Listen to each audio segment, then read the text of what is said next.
Hello दोस्तों, मेरा नाम सिद्धम है और आज हम बात करेंगे कि रिसेंटली पाकिस्तान में हुए एयर स्ट्राइक्स उनके बलूचिस्तान एरिया में, और वो भी ईरान ने करी। और ऐसा नहीं कि उसके बाद पाकिस्तान भी खामोश रहा, उसने भी अगले दिन ही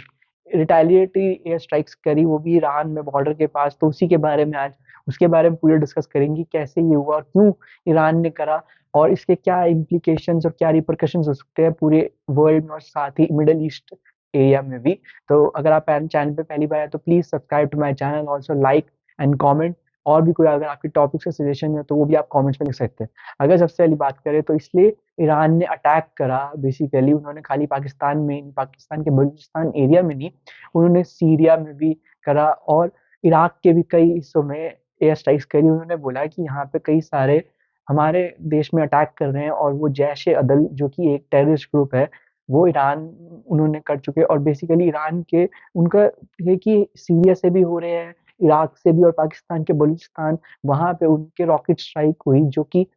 ईरान के एक बिल्कुल बॉर्डर टाउन में एक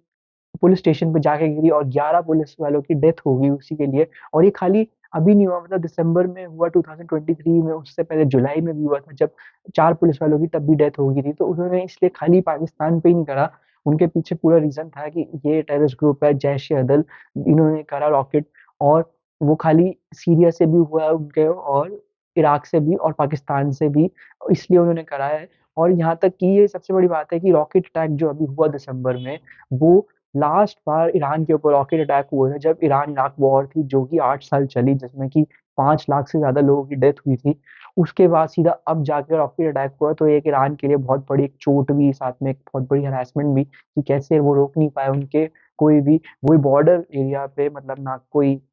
आपके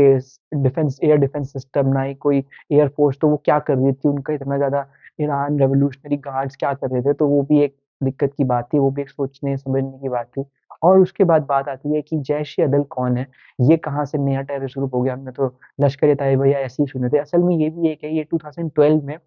सुन्नी फाइटर ग्रुप है, बेसिकली सुन्नी सिया की जो लड़ाई चलती रहती है उसी के, कि ये हम इसको खत्म कर देंगे। तो वो बेसिकली बलूचिस्तान से ऑपरेट करता है, और उनका सीधा सीधा है कि हम जितने भी बाकी हम सुन्नी हैं तो जितने भी बाकी सिया हैं हम उन सबको खत्म कर देंगे। और उन्होंने बिल्कुल क्लियर कट ये वार्निंग भी दी, और साथ में जिम्मेदारी भी दी कि पहले जुलाई में भी हमने अटैक करे, और जो अभी दिसंबर में हुआ ईरान में, वो भी हमने अटैक करे। तो इतना ज्यादा क्लियर कट उन्होंने वार्निंग के साथ अटैक भी कर दिए। तो ये देखने वाली बात है, ईरान की भी सिक्योरिटी के ऊपर बहुत सारे सवाल उठते हैं इससे। और दूसरा, अगले, और इसका जो ईरान ने वो दिया था कोड, वो या आप बोल सकते हो मिशन नेम, वो था मारे बाग समाचार, मतलब कि डेथ टू फाइटर्स होता है इनका मतलब। और सबसे अलग बात है कि पाकिस्तान ने भी अगले दिन रिटेलिएटरी स्ट्राइक कर दी, मतलब उन्होंने बोला कि नहीं, वहां पे भी कुछ मिलिटेंट्स हैं जो बलूचिस्तान में घुसने की कोशिश करते हैं और कई बार अटैक्स करते हैं, और ये बलूचिस्तान मिलिट्री फ्रंट का हिस्सा है जो कि इस सब चीजों को पनाह दे रहे हैं, और ईरान भी कुछ नहीं करता। तो उन्होंने मतलब, ये सोचने वाली बात है कि मतलब एक दिन में कि आज जैसे कि आप हुई स्ट्राइक्स, और अगले दिन उन्होंने रिटेलिएटरी स्ट्राइक्स कर दी, उसमें भी 4 लोग अ,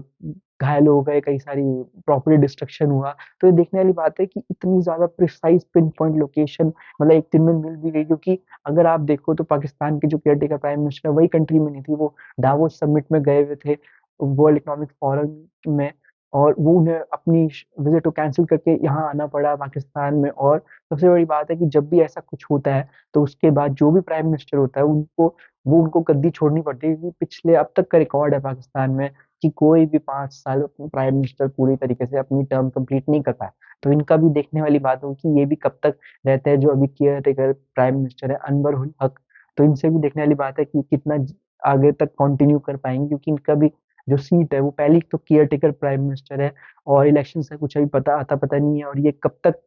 कुर्सी पर रहेंगे वो भी देखने वाली बात है। और इससे पता चलता है कि जो इसराइल हमास वॉर है वो कितना ज्यादा एक्सपैंड होती जा रही है।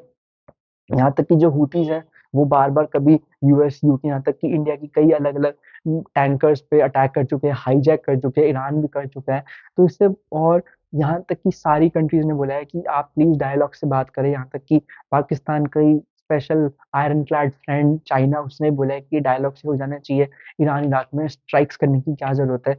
और बाकी जितने भी रशिया, चाइना और भी कोई भी कंट्रीज़ ले लो, वो तो हमेशा से ही डायलॉग के लिए वो रहती है और अब तो उनकी कंट्रीज़ तो क्योंकि अब कोई वॉर झेल नहीं सकता हमारी पूरे वर्ल्ड में क्योंकि पहले इज़राइल-हमास वॉर चल रही है, यूक्रेन-रशिया वॉर चलती जा रही है और ये और एक्सपैंड होती जा रही है क्योंकि कुछ दिन पहले ही यूएस और यूके ने भी एयर स्ट्राइक्स करी थी हूथी रेबेल्स पे यमन में और अभी भी लेटेस्ट उन्होंने फिर से करी है, तो इससे पता चलता है कि ये स्ट्राइक बढ़ती जा रही हैं और ये बेसिकली इज़राइल-हमास वॉर